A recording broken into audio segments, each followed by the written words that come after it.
जय श्री कृष्णा दोस्तों। माचिस की डिब्बी में यह चीज रख देना, शत्रु खत्म, उसका जादू भी खत्म और गरीबी भी आपके जीवन से खत्म। शुरू से घर में गरीबी हो, पैसा ना टिकता हो, कर्ज हो, और चाहे आपके 1000 शत्रु हों, लाख शत्रु हों या करोड़ ही शत्रु क्यों ना हो, सिर्फ माचिस की डिब्बी में एक छोटी सी चीज आपको रखनी है और जीवन से हमेशा के लिए शत्रु की छुट्टी हो जाएगी। मतलब चाहे आपके गुप्त गुप्त शत्रु हो या फिर वह शत्रु जिन्हें आप जानते हैं, ऐसे दुश्मन जिन्होंने आपको परेशान कर रखा है, तो ऐसा समझ लीजिए अब माचिस की डिब्बी आपके जीवन से शत्रुओं को दूर कर देगी। ऐसा अचूक और ऐसा उत्तम उपाय हम आपके लिए लेकर आए हैं कि इस उपाय को करते ही आपके शत्रुओं की बैंड बज जाएगी, शत्रु की सारी ताकत खत्म हो जाएगी, शत्रु कुछ करने के लायक नहीं बचेंगे। आज जो आपको अपनी ताकत दिखा रहे हैं, आपसे दुश्मनी कर रहे हैं, बिना गलती के भी अगर आपके साथ बुरा कर रहे हैं, ऐसा समझ लीजिए आज से उनकी उल्टी गिनती शुरू हो जाएगी। जब से आप इस उपाय को कर लेंगे, शत्रु मुक्ति का इतना अचूक उपाय आपके लिए लेकर आए हैं कि इस उपाय को करने से शत्रु पूरी तरह परास्त भी हो जाएंगे और कभी जीवन में लौटकर नहीं आएंगे। मतलब गलती नहीं करेंगे आपको परेशान करने की, आपको कष्ट देने की या आपके ऊपर किया कराया करवाने की। और अगर उन्होंने कुछ करवा रखा होगा, जैसे बहुत सारे जो लोग होते हैं जो शत्रु होते हैं, वह तांत्रिकों के पास, बहुत सारे लोगों के पास जाकर कुछ इस तरह का किया कराया करवा देते हैं कि व्यक्ति को हर तरफ से बर्बाद कर देते हैं। लेकिन आप विश्वास मानिए, जो उपाय हम आपके लिए लेकर आए हैं, इस उपाय को करने से आपके जीवन से शत्रु की छुट्टी भी होकर रहेगी और फिर कभी शत्रु को परेशान नहीं कर पाएंगे। इस उपाय को करने में आपका कोई 1 रुपया नहीं लगने वाला है। सिर्फ और सिर्फ आपको माचिस से यह उपाय करना है। और माचिस तो हर किसी के घर में होती है, और माचिस से ही आप अपने शत्रुओं को, अपने दुश्मनों को अपने जीवन से निकालकर बिल्कुल दूर कर सकते हैं। कभी आपको शत्रु परेशान नहीं करेंगे जब माचिस का छोटा सा उपाय आप करेंगे। आपको माचिस में बस एक चीज रखनी है। कौन सी चीज कैसे रखनी है, किस दिन यह उपाय आपको करना है, पूरा आपको वीडियो में बताने वाले हैं। लेकिन उससे पहले आपको लगाना है पूरी सच्ची श्रद्धा से जय श्री राम या जय बालाजी महाराज जरूर लिख दें, जिससे कि बालाजी महाराज का आशीर्वाद आपको और आपके पूरे परिवार को मिलता रहे। क्योंकि इनका आशीर्वाद जिन्हें मिलता है ना, उनका अहित नहीं होता, उनका हमेशा कल्याण ही होता है। इसीलिए वीडियो को लाइक और चैनल वास्तु पूजा को सब्सक्राइब जरूर कर लें, क्योंकि बालाजी महाराज के आशीर्वाद से आपकी समस्या के हल आपको मिलते हैं। यह वीडियो आप तक पहुंचती है, उपाय आप तक पहुंचते हैं, उन्हीं का आशीर्वाद है, तो उनका आशीर्वाद बना रहे और हमेशा आपके घर में धन सुख समृद्धि आए। ऐसी कृपा बालाजी महाराज आप पर करें। तो चलिए जल्दी से बात कर लेते हैं उपाय की। देखिए, उपाय स्त्री भी कर सकती है, पुरुष भी कर सकते हैं। यह उपाय आप किसी भी दिन कर सकते हैं, ठीक है ना? बुधवार का दिन है, शनिवार का दिन है, रविवार का दिन है, अमावस्या के दिन भी आप इस उपाय को कर सकते हैं। तो करने का मतलब है किसी भी दिन आप इस उपाय को कर सकते हैं, क्योंकि यह एक टोटका है और टोटके किसी भी दिन आप कर सकते हैं, ठीक है ना? गुप्त शत्रु के लिए भी कर सकते हैं, और जिन लोगों को आप जानते हैं कि यह व्यक्ति मेरा दुश्मन है, उसके लिए भी आप यह उपाय कर सकते हैं। किस समय करना है? सुबह, शाम, दोपहर, किसी भी समय यह उपाय आप कर सकते हैं। तो चलिए बात कर लेते हैं उपाय की। देखिए, जयकारा नहीं लगाया हो तो जल्दी से जयकारा लगा दीजिए। सबसे पहले आपको एक माचिस लेनी है। माचिस की पूरी डिब्बी लेनी है। माचिस भरी हुई होनी चाहिए, तीली उसके अंदर हो। खाली माचिस बिल्कुल आपको नहीं लेनी है, भरी हुई माचिस लेनी है। साथ ही साथ एक छोटा सा कागज आपको लेना है। कागज ऐसा लें जिस पर कोई लाइन ना हो, कुछ लिखा हुआ ना हो, सिंपल कागज, सफेद रंग का। साथ ही साथ आपको क्या करना है, काले रंग का एक पेन भी लेना है। तो काले रंग का मार्कर होता है, वह भी आप ले सकते हैं। कोई भी पेन ले लीजिए, रंग काला होना चाहिए। अब आपको क्या करना है, जो कागज आपने लिया है, ठीक है ना, उस कागज के ऊपर आपको अपने शत्रु का नाम लिखना है। अगर शत्रु का नाम पता है तो ठीक मान लीजिए, शत्रु का नाम पता ही नहीं है, या शत्रु बहुत हैं, या गुप्त शत्रु हैं जिनके बारे में आप जानते ही नहीं। क्योंकि देखिए, गुप्त शत्रु का कोई पता नहीं लगा सकता। बहुत सारे गांव में ऐसे लोग हैं जिन्हें पता होता है कि हां, गुप्त शत्रु हैं, हमारे यहां पता लग जाता है। किसी तरीके से आधे से ज्यादा केस में गुप्त शत्रु के बारे में पता ही नहीं चलता है। इसलिए आप नाम ना लिखकर शत्रु या गुप्त शत्रु लिखेंगे। पर्ची पर तो आपको ज्यादा लाभ होगा। इससे क्या होगा, आपके जितने भी शत्रु हैं, ना 2 हैं, 3 हैं, 4 हैं, 1000 हैं, कितने भी हैं, सभी परास्त हो जाएंगे और सभी आपके जीवन से दूर हो जाएंगे। मतलब उनकी पूरी ताकत खत्म हो जाएगी, कुछ आपका नहीं बिगाड़ पाएंगे। तो कोशिश वह कितनी भी कर ले कि आपका नुकसान करना है, धन करनी है, व्यापार खराब करना है, लेकिन कर कुछ नहीं पाएंगे। तो देखिए, पर्ची पर आपको नाम लिख लेना है, या फिर नाम ना लिखकर आप शत्रु लिखें तो ज्यादा उत्तम है। शत्रु लिख लिया। अब उस पर्ची को आपको फोल्ड कर लेना है, ठीक है ना? मोड़कर उसे बंद कर लेना है। पर्ची को अब जो माचिस है आपके पास, उस माचिस के अंदर इस पर्ची को, इस सफेद रंग के कागज को जिस पर आपने शत्रु लिखा है, उस पर्ची को आपको रख लेना है। रख लिया। अब इस माचिस को आपको बंद करके अपने पास रख लेना है। माचिस खोलकर ही उसके अंदर आपको पर्ची रखनी है और फिर माचिस को 24 घंटे तक, कितने घंटे? 24 घंटे, यानी 24 घंटे आपको उस माचिस को अपने पास रखना है। देखिए, जब 24 घंटे हो जाएंगे, उसके बाद आपको क्या करना है? 24 घंटे में आप सोचे कि रात में आप सो रहे हैं, तो क्या माचिस को बाहर निकाल कर रखना है? नहीं, सोते समय भी उस माचिस की डिब्बी को अपने पास रखना है। ठीक है ना? अपनी पॉकेट में आप रख सकते हैं, तकिया के पास रख सकते हैं, कहीं भी रखिए रखना। अपने पास जब 24 घंटे हो जाएंगे, उसके बाद अगले दिन आपको क्या करना है? अब सुबह उठना है। जो भी आप काम करते हैं, वह काम कर लीजिए। उसके बाद जब भी आपको समय मिले, उस समय आपको क्या करना है? कहीं एकांत स्थान पर जाना है। ठीक है ना? आप किसी ऐसे स्थान पर भी जा सकते हैं जहां पानी भरा होता है, इकट्ठा हो जाता है। ऐसे स्थान पर भी जा सकते हैं, या ऐसे स्थान पर चले जाइए जो बिल्कुल एकांत, जहां कोई आता जाता ना हो। एक व्यक्ति आए तो कोई बात नहीं, ज्यादा लोग ना आते जाते हो। ऐसे स्थान पर आपको जाना है और वहां जाकर फिर से आपको अपने शत्रुओं के बारे में सोचना है। ऐसा सोचना है कि मेरे जितने भी शत्रु हैं, अब वह परास्त हो रहे हैं, मेरे जीवन से दूर हो रहे हैं, और चाहकर भी अब वह मेरा कुछ नहीं बिगाड़ सकते। ऐसा सोचना है और मन ही मन आपको प्रार्थना करनी है राहु से कि मेरे जो शत्रु हैं, मेरे जो दुश्मन हैं, उन्हें मेरे जीवन से आप दूर कर दीजिए। ठीक है ना? यह माचिस का उपाय राहु से जुड़ा हुआ है। अब आपको क्या करना है? उस पूरी माचिस की डिब्बी को वहां एकांत में फेंक कर आ जाना है। तो माचिस की डिब्बी को जब फेंके, पर्ची के साथ ही आपको फेंकना है। ऐसा नहीं है कि आप सोचें, माचिस के अंदर से पर्ची निकालकर आपको उस डिब्बी को फेंकना है। पूरी की पूरी डिब्बी ऐसे ही फेंक कर आ जाना है, तीली के साथ, पर्ची के साथ पूरी माचिस, और फिर पलटकर आपको नहीं देखना है। सीधे अपने घर पर आइए, हाथ पैर धो लीजिए। बाकी आपको कुछ भी करने की जरूरत नहीं है। कितनी बार यह उपाय करना है? सिर्फ एक बार करना है।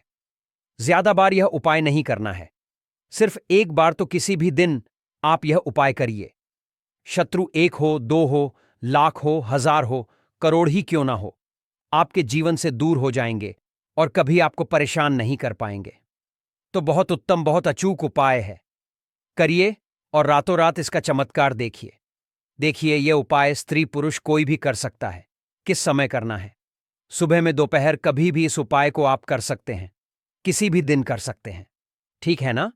बाकी कुछ भी आपको पूछना हो, आप कमेंट सेक्शन में पूछ सकते हैं।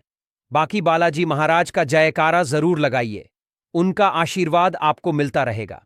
उनका आशीर्वाद जिन्हें मिलता है, उनका हमेशा कल्याण ही होता है और कभी उन्हें शत्रु परेशान नहीं कर पाते हैं। अगर आप यहां तक वीडियो देख चुके हैं, तो आपको बता दूं, आगे बताए जाने वाले उपाय इतने लाभकारी है, जिस किसी ने भी किए उसको 100% लाभ हासिल हुआ है। तो चलिए, साधारण जीवन में इस्तेमाल होने वाली वस्तुओं के कुछ धन प्राप्ति उपाय भी बताते हैं। इस तरह घर में और भी कुछ चीजें हैं जो आपके वास्तु दोष का कारण बनती है और आपकी परेशानी की वजह बनती है। तो आइए पहले जान लें, क्या आपको अपने घर में वास्तु दोष के बारे में कैसे पता लगता है और किस तरह से आप बड़ी ही आसानी से इसे कर सकते हैं। दोस्तों, वास्तु पूजा के अनुसार किसी भी घर में वास्तु दोष होने से सुख, शांति और पारिवारिक उन्नति में बाधा पैदा होती है। वास्तु दोष के कारण पनपने वाली नकारात्मक ऊर्जा से व्यक्ति के भाग्य पर बुरा असर पड़ता है। साथ ही घर के लोगों को कई तरह की परेशानियों का सामना करना पड़ता है। दोस्तों, शास्त्रों के अनुसार अगर हम यह छोटे मोटे उपाय कर लें, तो अपने घर नेगेटिव एनर्जी से छुटकारा पा सकते हैं। तो आइए जानते हैं। लेकिन उससे पहले दोस्त, आपसे रिक्वेस्ट है कि वीडियो को लाइक करें, अपने दोस्तों के साथ शेयर करें और अगर आपने अभी तक चैनल वास्तु पूजा को सब्सक्राइब नहीं किया तो सब्सक्राइब करके बेल आइकॉन जरूर प्रेस कर लें। दोस्तों, नंबर 1, जीवन में तरक्की पाने के लिए रोज पहली रोटी गाय को दें, पीपल को जल चढ़ाएं और चींटियों को शक्कर मिला आटा दें। तांबे के लोटे में जल व लाल चंदन मिलाकर रात को अपने सर के पास रखकर सो जाए। सुबह उस जल को तुलसी को चढ़ा दें। ऐसा करने से आपकी परेशानियां धीरे धीरे दूर हो जाएंगी। नंबर 2, वास्तु के मुताबिक अगर आपके घर में तिजोरी है और आप उसके सामने शीशा लगा दें तो इससे धन में बरकत होती है। व्यापारी लोग अपने कैश बॉक्स के सामने शीशा लगाते हैं, इससे आपके ग्राहक बढ़ेंगे। दोस्तों, 3 झाड़ू पोछा कभी भी खुले में नहीं रखना चाहिए। इन्हें हमेशा छिपाकर रखना चाहिए और झाड़ू कभी भी रसोई में नहीं रखनी चाहिए। नंबर 4, शौचालय का दरवाजा हमेशा बंद होना चाहिए। माना जाता है कि घर की नकारात्मक ऊर्जा शौचालय में ही वास करती है। ऐसे में अगर शौचालय का दरवाजा खुला रहता है तो नकारात्मक ऊर्जा आपके घर में प्रवेश करती है। घर में सुख शांति के लिए कपूर को घी में डूबाकर सुबह शाम जलाना चाहिए। इससे घर में वास्तु दोष भी कम होता है और रह रहे सदस्यों के जीवन की परेशानियां दूर होती हैं। दोस्तों, और दुर्घटना से बचने के लिए शाम को हनुमान चालीसा के बाद कपूर जरूर जलाना चाहिए। नंबर 7, घर में जिस जगह वास्तु दोष हो वहां कपूर की 2 टिकियां रखें। खत्म हो जाने के बाद वहां दोबारा इसे रखें।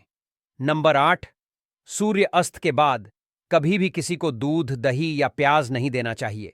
यह भाग्य में बाधक भी बन सकता है। नंबर 9, घर के मुख्य द्वार पर कूड़ादान कभी भी ना रखें। नंबर 10, घर में टूटा हुआ शीशा कभी भी नहीं होना चाहिए। नंबर 11, अच्छे भाग्य के लिए सुबह नहाते समय पानी में थोड़ा सा कपूर का तेल मिलाएं। शनिवार को चमेली का तेल भी मिला सकते हैं। नंबर 12, लक्ष्मी की कृपा पाने के लिए रोज रात को रसोई अच्छी तरह से साफ करके चांदी की कटोरी में कपूर और लौंग जलाएं। यह प्रक्रिया रोज की जाए तो घर में बरकत बनी रहती है और मां लक्ष्मी जल्द ही ऐसे घर से आकर्षित होती है। ऐसे घरों से नकारात्मकता हमेशा दूर रहती है। दोस्तों, नंबर 13, घर के सोने वाले कमरे में पौधे नहीं लगाने चाहिए। इससे आपके ऊपर नकारात्मक असर हावी हो सकता है। नंबर 14, घर में पौधे लगाते समय पानी में सेंधा नमक डालें। सादे नमक का भी आप उपयोग कर सकते हैं, लेकिन दोस्तों ज्यादा फलदायी होता है। आपको शुभ फल जल्द ही हासिल होंगे। दोस्तों, हमारे हिंदू संस्कृति में प्रत्येक घर में प्रतिदिन पूजा पाठ करने की परंपरा है और इसके लिए सभी अपने घरों में अपने आराध्य का छोटा सा ही क्यों ना हो, परंतु एक मंदिर अवश्य ही बनाते हैं। नियमित पूजा पाठ करने से न सिर्फ मन को शांति मिलती है बल्कि पूरे घर में सकारात्मक ऊर्जा भी व्याप्त हो जाती है। परंतु यह बात भी सच है कि पूजा पाठ करने के कुछ नियम भी होते हैं, जिन्हें यदि हम कर लेते हैं तो हमें हमारी पूजा का पूरी तरह से फल हासिल नहीं होता। पूजा करने के नियम प्राचीन काल से ही चले आ रहे हैं, जो कि एक ठोस धरातल पर आध्यात्मिक और वैज्ञानिक दोनों ही दृष्टिकोण से ध्यान में रखकर बनाए गए हैं। इसलिए हमें इन नियमों को भी अनदेखा नहीं करना चाहिए। ऐसा ही एक महत्वपूर्ण नियम है नाद, यानी कि पूजा करते समय हम जब घंटी बजाते हैं उसे बजाने के लिए शास्त्रों में कुछ नियम निर्धारित किए गए हैं। शास्त्रों में देवताओं के सामने घंटी बजाने का बहुत अधिक महत्व बताया गया है, जिसे हम इस कृष्ण श्लोक के द्वारा समझ सकते हैं।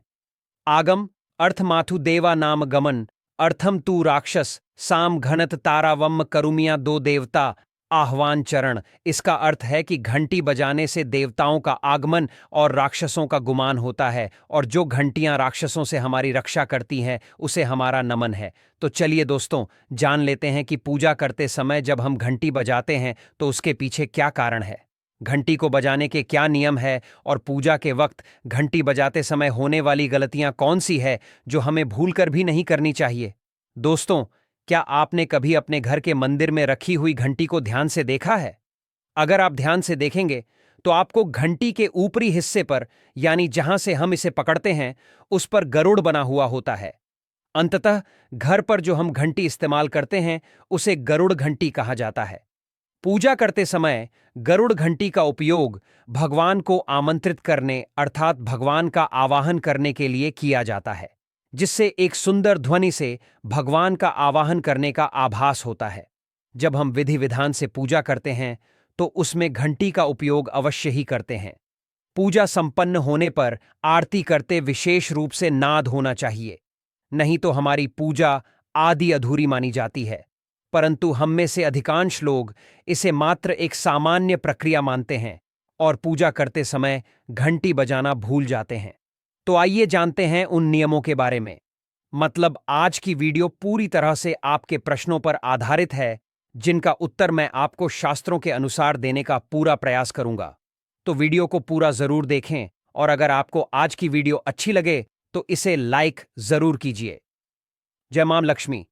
आपके इस वीडियो को जो भी लाइक और चैनल वास्तु पूजा को सब्सक्राइब करें, उसके जीवन में कभी भी धन की कमी ना होने देना। दोस्तों, हमारे प्राचीन शास्त्र की मान्यता है कि सृष्टि के निर्माण के समय सबसे पहले जो बड़ी सी ध्वनि निकली थी वह घंटी की आवाज के समान सुनाई दी थी। घंटी की ध्वनि में ओम का नाम का भी आभास होता है, इसलिए घंटी को ईश्वर की आवाज मानते हुए पूजा में स्थान मिला है। इसलिए घंटी का कभी भी अपमान ना करें और जिस तरह से देवी देवता की पूजा की जाती है वैसे ही घंटे की भी पूजा करनी चाहिए। दूसरी बात, घंटी को प्रणाम करके ही उसे बजाना चाहिए। बिना प्रणाम किए घंटी बजाना अच्छा नहीं समझा जाता। दोस्तों, आपने अक्सर यह महसूस किया होगा कि पूजा करते समय जैसे ही घंटी बजाई जाती है तो पूरे घर के साथ साथ संपूर्ण वातावरण शुद्ध और पवित्र सा हो जाता है और चारों ओर सकारात्मकता फैल जाती है। परंतु यदि हम नियमों को नजरअंदाज कर देते हैं तो हमें इसका संपूर्ण फल नहीं मिल पाता है। दोस्तों, अधिकतर लोग पूजा संपन्न होने पर सिर्फ आरती के समय ही घंटी बजाते हैं, परंतु यह भी ध्यान रखें कि भगवान को जल अर्पण करते समय, धूप दीप लगाते समय, नैवेद्य अर्पण करते समय नाद करना चाहिए। ऐसा करने से हमारी पूजा संपन्न मानी जाती है। दोस्तों, घंटी बजाते समय भगवान का नाम अथवा आरती अवश्य बोलनी चाहिए। 1 या 2 मिनट ना हो, परंतु प्रतिदिन सुबह शाम घर में घंटी अवश्य बजानी चाहिए। यदि आपको अपने घर में या अपने आप में नकारात्मकता महसूस हो तो आप थोड़ी देर के लिए भगवान के सामने घंटी अवश्य बजाएं। सारी नकारात्मकता नष्ट हो जाएगी। दोस्तों, पूजा घर में शनि महाराज एकांत, विरह, उदासीनता और वैराग्य के देवता माने जाते हैं, जबकि गृहस्थी को चलाने के लिए राग, प्रेम एवं भौतिक चीजों की जरूरत होती है। इसलिए शनि की मूर्ति को घर में नहीं लाना चाहिए। दोस्तों, सबसे पहली बात, दीपक और धूपदान की भारत की परंपरा मिट्टी से जुड़ी हुई है। इसीलिए मंदिर में पारंपरिक मिट्टी का दीपक अवश्य होना चाहिए। अगर आप मिट्टी का दीपक नहीं रख सकते हैं तो धातु के दीपक का उपयोग करें। अगर भगवान में आपकी आस्था ज्यादा हो तो आप उपला रखकर गुड़ और घी का धूप भी दे सकते हैं। ऐसा करने से घर में सुख शांति बनी रहती है। दूसरी चीज, घर के मंदिर में स्वास्तिक अवश्य होना चाहिए। या तो आप इसे बना लें, क्योंकि स्वस्तिक आपके घर की शक्ति, सौभाग्य, समृद्धि और शुभता का प्रतीक समझा जाता है। यही मुख्य कारण है कि कोई भी शुभ कार्य करने से पहले स्वस्तिक का चिन्ह अवश्य बनाया जाता है। तीसरी चीज है कैलश। भगवान श्री कृष्ण कहते हैं कि कलश सुख और समृद्धि का प्रतीक है।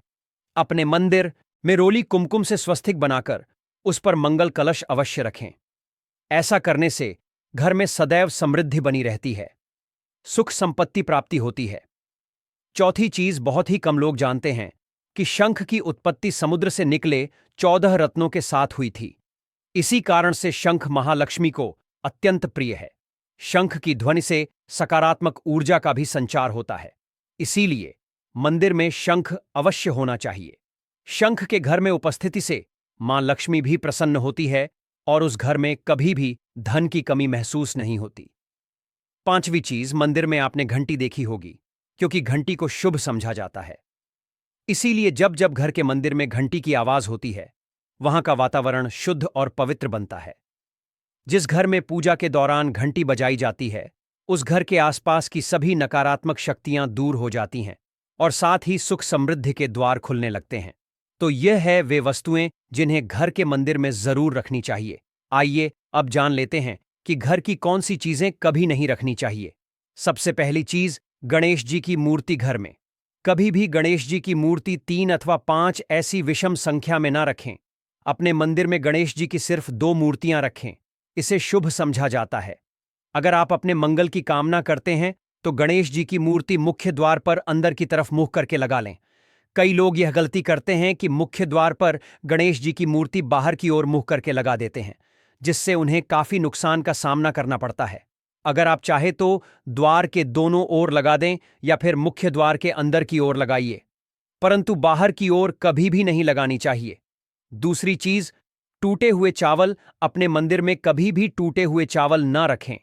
इसके साथ ही पुराने चढ़ाए हुए चावल अधिक समय तक न रखें। यह नकारात्मक ऊर्जा फैलाते हैं। यह बात भी ध्यान रहे कि आप मंदिर में रखने वाले चावलों का इस्तेमाल हल्दी में भिगोकर ही करें। इससे अधिक शुभ परिणाम मिलेंगे। भगवान की तस्वीरें। इसके साथ ही अगर आपके घर के मंदिर में पूर्वजों की तस्वीरें रखी हुई हैं तो उन्हें तत्काल बाहर निकाल दें। यह आपके परिवार के लिए काफी अशुभ है। धर्म ग्रंथों के अनुसार पूर्वज पूजनीय है, परंतु वह देवताओं के बराबर नहीं है। इसलिए अपने पूजा घर में कभी भी मृत परिजनों की तस्वीरें न रखें। यह आपके लिए अशुभ संकेत हैं। इसके परिणाम भी काफी घातक हो सकते हैं और मंदिर का वातावरण भी नकारात्मक हो सकता है। इसके अलावा अगर साधु संतों को मानते हैं तो उनकी तस्वीर भी घर की किसी दीवार पर लगाएं। उसे पूजा घर में भूल से भी न रखें। यह घर के वातावरण को नकारात्मक बनाता है। इसके साथ ही महाकाली काल भैरव की मूर्तियां भी पूजा घर में नहीं रखनी चाहिए। और हां दोस्तों, ध्यान रहे कि मां लक्ष्मी के बैठे स्वरूप की पूजा मत कीजिएगा, क्योंकि मां लक्ष्मी हमेशा बैठी हुई मुद्रा में होती है। इसीलिए उनके बैठे हुए स्वरूप को ही पूजना सही है। चलिए दोस्तों, अब हम आपको बताते हैं उन अति महत्वपूर्ण चीजों के बारे में जो आपके पूजा घर में होनी ही चाहिए। धर्म ग्रंथों में इन चीजों को अत्यधिक पवित्र और खुशहाली के साथ साथ समृद्धि का प्रतीक समझा गया है। यह चीजें आपको खुशियों की चौखट पर खड़ा करती हैं, इसलिए यह आपके मंदिर में होनी ही चाहिए। गंगा जल की पवित्रता के बारे में तो आप जानते ही होंगे। मां गंगा जो हर किसी के पापों को धुल देती है। अगर आप भी अपने जीवन में सुख और शांति कायम रखना चाहते हैं तो घर के मंदिर में गंगा जल होना ही चाहिए। इसके लिए आप एक तांबे के पात्र में गंगा जल को भरकर रख सकते हैं। यह आपके परिवार में सुख शांति का प्रतीक है, जो घर की पवित्रता को भी बनाए रखता है। इसलिए कभी भी प्लास्टिक की बोतल या अपवित्र बर्तन जैसे स्टील या लोहे के बर्तनों में गंगा जल नहीं रखना चाहिए। यह अशुभ होता है। अगर आप मां लक्ष्मी को प्रसन्न करना चाहते हैं तो पूजा करते समय मां लक्ष्मी को कमल का फूल चढ़ाएं। मां लक्ष्मी कमल के फूल पर ही विराजमान रहती हैं, तो उन्हें बेहद प्रिय होता है, क्योंकि यह कीचड़ से निकलकर भी दुनिया में खूबसूरती और पवित्रता बिखेर देता है। इसीलिए माता लक्ष्मी की पूजा करते समय कमल का फूल जरूर चढ़ाना चाहिए। ऐसा करने से कई गुना लाभ आपको मिलेगा। दोस्तों, नींबू के उपाय आज से नहीं बल्कि हजारों सालों पहले से इस्तेमाल किए जा रहे हैं। जो उपाय आज हम आपको बताने जा रहे हैं, नींबू का इस्तेमाल करके उससे आप अपनी हर समस्या का समाधान पा सकते हैं।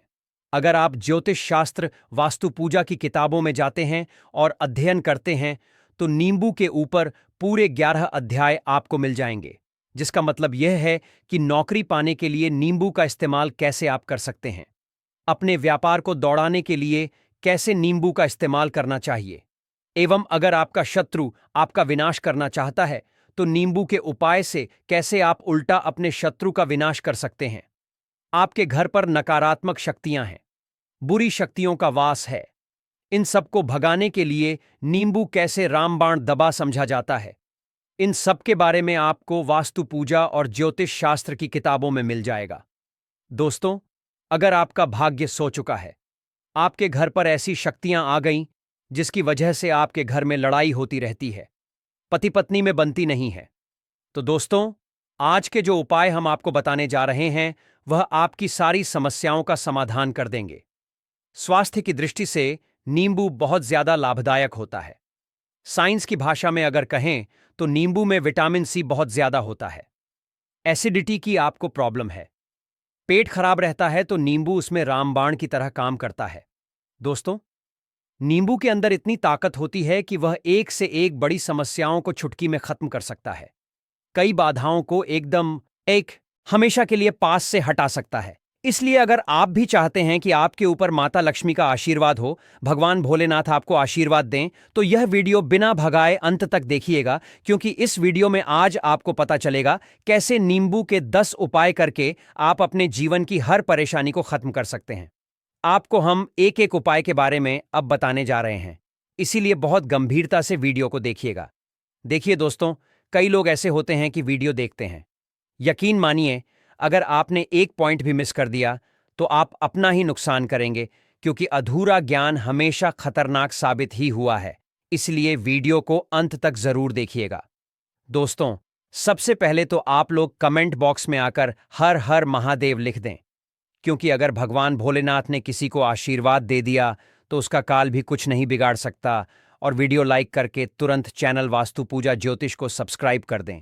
दोस्तों, हर हर महादेव कमेंट बॉक्स में लिखना मत भूलिए। तो सबसे पहले आखिर कौन से वह 10 उपाय हैं जिसके लिए हमने यह बनाया है, तो बहुत ही ध्यान से सुनिए। तो पहला उपाय है बुरी नज़र से बचने के लिए। अच्छा, आप लोगों ने अक्सर देखा होगा, ट्रक जब चलता है, गाड़ियां जब चलती हैं, या छोटी दुकानें होती हैं या फिर बड़ी दुकानें होती हैं, उसमें नींबू और मिर्च टंगा हुआ होता है। इसका मुख्य कारण क्या है, आज हम आपको बता देते हैं। देखिए, कहा जाता है कि जब भी लू चलती है और आप अपनी जेब में प्याज रख लेते हैं, तब आपको लू नहीं लगती है, या जहां पर गर्मी ज्यादा होती है वहां पर रखते हैं तो प्याज जो होता है वह गर्मी को सो लेता है। अगर आपका व्यापार अच्छा चल रहा है और कोई व्यक्ति आपकी दुकान पर नजर लगा देता है, आपके बिजनेस पर नजर लगा देता है, तो यकीन मानिए, एक कहावत कही गई है कि नजर से तो हरा पेड़ भी सूख जाता है। इसी तरीके से जो चलता हुआ व्यापार होता है वह तक बंद हो जाता है। अगर किसी व्यक्ति ने आपके ऊपर नजर लगा दी है तो इसके लिए लोग क्या करते हैं कि अपनी दुकान में नींबू और मिर्ची रखते हैं। इसका जो मुख्य कारण है, बताया गया है कि नींबू का खट्टा और मिर्ची का तीखापन जो होता है वह बुरी नजर वाले व्यक्ति की नजर को भंग कर देता है, जिससे वह अधिक समय तक खुद को असरदार नहीं रख पाता है। यह हिंदू पुराणों में साफ साफ लिखा हुआ है, जिसका मतलब यह है कि अगर आपका व्यापार चल रहा है और आप किसी का भी बुरा नहीं चाहते हैं, और कोई व्यक्ति आपका बुरा चाहते हुए आपके ऊपर लगातार नजर लगवा रहा है, आपके ऊपर तंत्र विद्या करवा रहा है, बुरी आत्मा पीछे लगवा रहा है, और अगर आपने पहले से ही नींबू टांग रखा है, तो यह सारा प्रभाव उल्टा उसके ऊपर पड़ जाएगा और वह बर्बाद हो जाएगा। इसलिए अगर आप कोई भी उपाय करते हैं तो नींबू और मिर्ची को टांग करके रखिएगा दोस्त। दूसरा इसका जो उपाय होता है वह वास्तु दोष को मिटाने के लिए होता है। वास्तु ज्ञान में अगर आप अध्ययन करते हैं तो उसमें एक चैप्टर है, पूरे नींबू के ऊपर लिखा हुआ है, मतलब एक अध्याय पूरा चैप्टर लिखा हुआ है वास्तु ज्ञान की। अगर आप किताब लेकर आएं तो उसमें अध्याय नंबर 21 पर जाइए। वहां पर नींबू के बारे में साफ साफ लिखा हुआ है। जिस घर में भी नींबू का पेड़ होता है वहां पर नकारात्मक ऊर्जा कभी भी वहां वास नहीं करती। नींबू के आसपास का वातावरण शुद्ध रहता है। नींबू घर के वातावरण को एकदम सकारात्मक शक्तियों से भर देता है। दोस्तों, किसी व्यक्ति के घर पर अगर नकारात्मक शक्तियों का वास हो चुका है तो यकीन मानिए, उसके घर कभी भी बरकत नहीं हो सकती है। उसके घर के लोग आपस में लड़ाई करते रहेंगे, धन के सारे मार्ग बंद हो जाएंगे, घर के खर्चे बढ़ जाएंगे, कर्ज के मायाजाल में वह फंसता चला जाएगा। परंतु अगर आपके घर पर नींबू का पेड़ है तो आपके घर में सिर्फ सकारात्मक शक्तियां आएंगी। आपके घर का वातावरण बहुत अच्छा बना रहेगा। घर के आपसी लोगों में हमेशा बनती रहेगी। सरल भाषा में बता दें दोस्तों, आप लोगों ने देखा होगा, कई ऐसे घर होते हैं जिसमें आपस में लड़ाई होती रहती है। घर में कभी भी बरकत नहीं होती, और जिस घर की बरकत नहीं होती है वह घर कभी भी आगे नहीं बढ़ पाता है। इसके लिए सबसे बड़ा जो समझा गया है वास्तु दोष को मिटाने के लिए, वह समझा गया है नींबू के पेड़ को। मतलब अगर आपके घर में नींबू का पेड़ हो, चाहे गमले में लगा लीजिए, चाहे अपनी जमीन में लगा लीजिए, आपके घर में कभी भी नकारात्मक शक्तियों का वास नहीं होगा। और मान लीजिए अगर आपके घर पर आपको ऐसा लगता है कि किसी ने काला जादू करवा दिया है, तंत्र विद्या आपके घर पर करवा दी है, और आप लोग बहुत परेशान हो गए हैं घर की लड़ाई को देख करके, तब आपको जो बताने जा रहे हैं वह सुनिए। पहले तो आप लोग हो सके तो नींबू का पेड़ लगा लीजिए। नींबू तो रातों रात उगता नहीं है, इसके लिए आपको थोड़ा इंतजार करना होगा। धीरे धीरे नींबू का पेड़ बढ़ना शुरू हो जाएगा। जब जब नींबू बढ़ता जाएगा, आपके घर पर सकारात्मक ऊर्जा का वास हो जाएगा। यानी कि माता लक्ष्मी का वास हो जाएगा और नकारात्मक शक्ति का अंत हो जाएगा। तो इसका दूसरा उपाय यह बताया गया है कि हिंदू पुराणों के हिसाब से आपको अपने घर के चारों कोनों में एक एक नींबू रखना है। आपको उल्टी दिशा में, मतलब सीधी दिशा में नहीं, बाएं दिशा से 7 चक्कर मारने हैं। शनिवार के दिन करना है और यह नींबू ले जाकर किसी भी नदी या तालाब में बहा देना है। यह 4 नींबू अगर आप नदी और तालाब में बहा दिए, आपके घर में जो भी गलत प्रभाव था, बुरी नजर थी, तंत्र विद्या किसी ने करवा रखी थी, बुरी आत्मा थी, नकारात्मक शक्तियों का वास था, वह सब कुछ खत्म हो जाएगा। उन्हीं नींबू के साथ वह चला जाएगा।